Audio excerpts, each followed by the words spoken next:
When I own gold and silver, I'm not buying and trading. I'm owning it as a hedge. Yep. And a hedge's definition is just to preserve the value of the asset. So the way I look at Bitcoin, and yes, I do own Bitcoin, I don't care what the market volatility is. I'm not, it's like food storage. I own food storage because there's a risk that I might need food sometime and the grocery store is closed. I don't care what my food storage is valued at. I care that I have it. That's how I look at Bitcoin. Okay, I love it. And again, I'm asking really personal questions, but when you look at your portfolio, gold, silver, and Bitcoin, less than 10%, 5%, more than 10%. How are we looking when it comes to looking at your portfolio, including your real estate portfolio? We'll exclude your business just to not muddy the waters. Yeah, great question. And the reserve game. I think if I look at the world as security, everything becomes how do I hedge my risk? If I look at the world of leverage, everything becomes leverage. So there's a delicate balance, and I don't know if there's a right answer for everyone. For me, in the beginning, I held no gold and silver. Like my whole goal was get a little bit of money, get some assets. Over time, I realized, holy crap, leverage is a dangerous and a risky thing. I better counterbalance that leverage with liquidity, and I just kept cash. I still keep cash on hand. But today, now most of my reserves are in cash value in my policies, and it's a minimum threshold. I'll never go below it. And for me, I've got very specific formulas of how much reserves I'm going to hold for real estate, for my personal production, and for my business. Now, my gold and silver today, I like to hold 10%. I mean, that's just a general rule of thumb, that I've got from smarter guys in the world. I know some people take more or less. I hold 10%, and for the most part, up until recently, I hold it. I want that in my possession. Recently, I've partnered up with a company that will allow you to have your gold. They'll invest your gold and they'll pay you the interest in more gold. So that's a little bit of something I'm trying right now. But then on my Bitcoin, again, for Bitcoin, I also think of the same way. I want to have 10% of my total portfolio value in crypto, not crypto, Bitcoin specific. That's the only crypto I do. I'm not in and out. I'm not trading. I own cryptocurrency because it hedges my risk against the Yeah. dollar. Guys, if you're enjoying this, subscribe. And I know, Ryan, you also have a YouTube channel. We'll link that as well. Just like that's one of the greatest things you can do is just continue to follow along.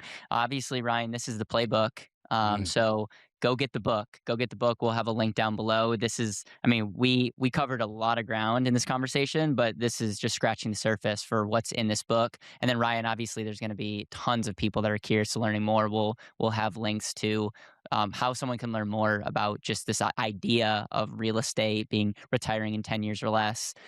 Two parting question and a parting thought. Mm.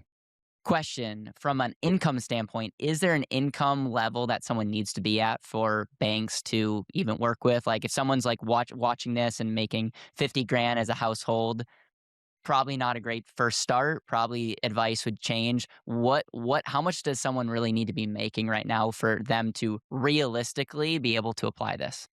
Yeah, it's a great question. It's really going to come down to your debt to income ratio more than anything. And the best part about investment real estate is they'll actually qualify some of the rent that's coming Oh, in that's, yep. to supplement some of the debt to income ratio. But I'd kind of go back to your original answer to the question. Like if you're in a position right now where you've got a couple $1,000s, go do whatever you can to 10x that amount of money, right? I mean, to buy real estate today, you're going to need $40,000, $50,000 as a down payment. Like the game, like that's why get assets and let time work for you. But first and foremost, go make money. Go make money. Go make money. Go make money. But yeah, lending, it's really easy, and the rules always change. But man, my Okay. very first mortgage, and this was years ago, but my very first mortgage, I was making $32,000 when I got my very first mortgage. So it's not necessarily the income that you're making. It's more about your personal debt to income ratio. And then when you're buying investment property, how that increases your debt to income ratio and what offset of cash flow you get to take on that. I see.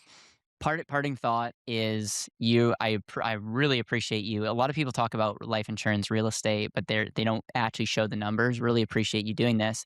My initial reaction, I think some of our audience would be like, "Whoa, I feel a little bit uncomfortable, taking that policy example and bringing it down to potentially zero and then having refinancing and putting that back." Here's the cool thing. This is America. You can do whatever you want. Okay. Sorry if you're watching this in other countries, but if you're someone that's like, okay, it's the principle.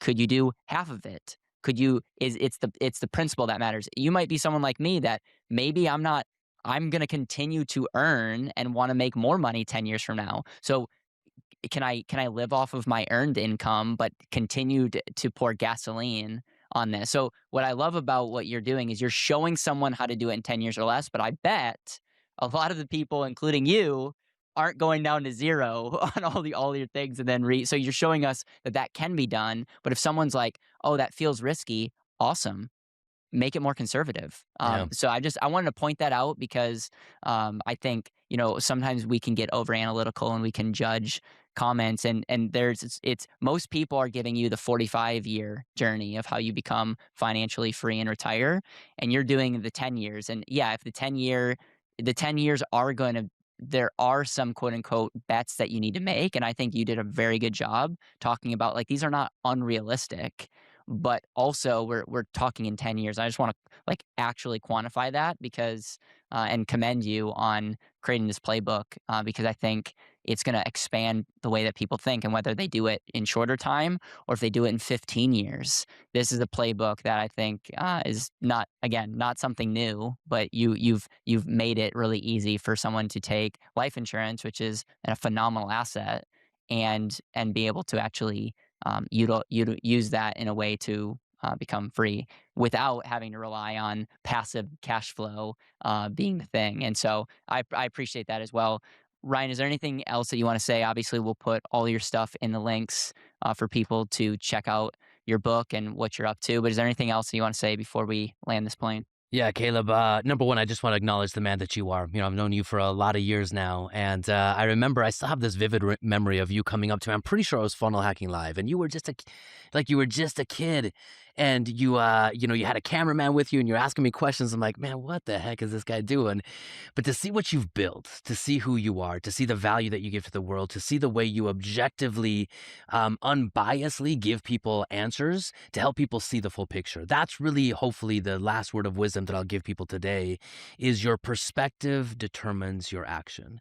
And my goal today was to give you a different perspective that will hopefully give you a possibility to take a different action. Because here's the crazy part, Caleb. The next 10 years are going to go by one way or the other.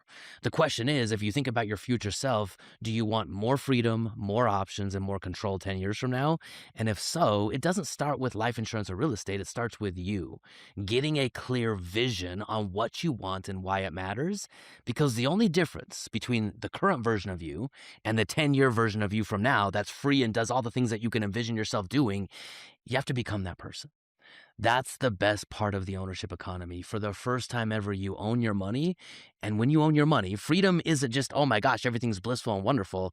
And in this course, writing that book, doing all the real estate we've done, man, I've made so many mistakes.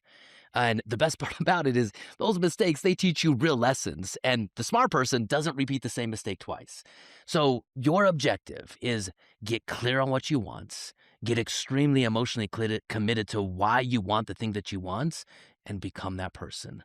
Raise your financial intelligence, use money as a tool, and build and live a life that doesn't just matter to you, but matters to the world. You have one shot at this thing called life. And Caleb is a perfect example of someone using his God given talents in the service of other people. Do the same, my friends.